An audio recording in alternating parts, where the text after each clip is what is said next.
Hi, my name is Gina Pierce, and like everyone before me has said, we all considered Eric to be an asset to our church. He's been an asset since he's been here. And it was his love for missions and the desire to make it a huge part of our church that it was contagious. And it was the reason my husband and I fell in love with missions and strive to make it a part of our life. So just like the entire pastor search team, I had a lot of respect for Eric and the minister that he is.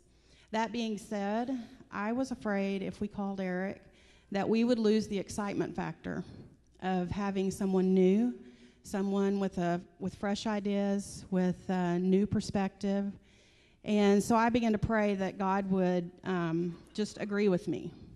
And oddly enough, he didn't. That happens a lot, actually. He was much less concerned about people being excited.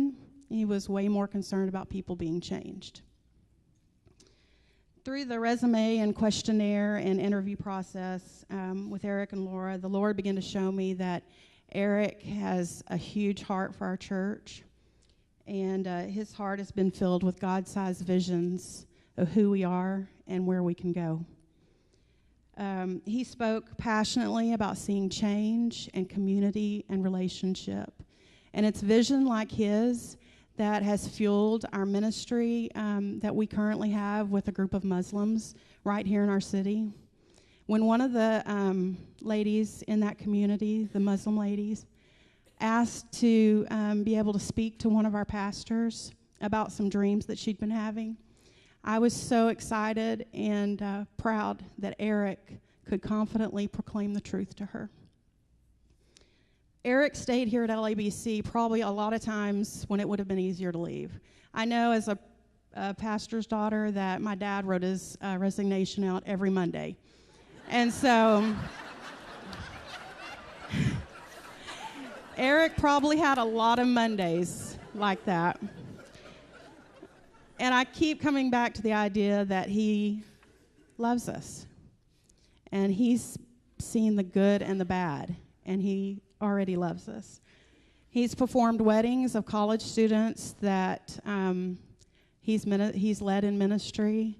He has been a source of strength and encouragement when we've lost a member of our church through death. He's dedicated babies. He has coached upward teams. He's led teams across the ocean to proclaim the gospel of Christ. And he has spoken truth from this pulpit. I believe that God's been working Eric the past 8 years through all that and through everything our church has been through for such a time as this.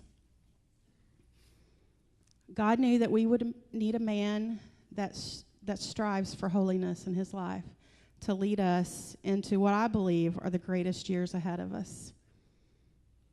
So through much prayer and listening to the Holy Spirit, not asking him to agree with me, but me agreeing with him, I believe God has placed in Eric not only the ability, but the passion and vision to love us, to encourage us, to shepherd us, and to teach this congregation of sheep to go out and reproduce sheep in Arlington, Texas, and all over the world.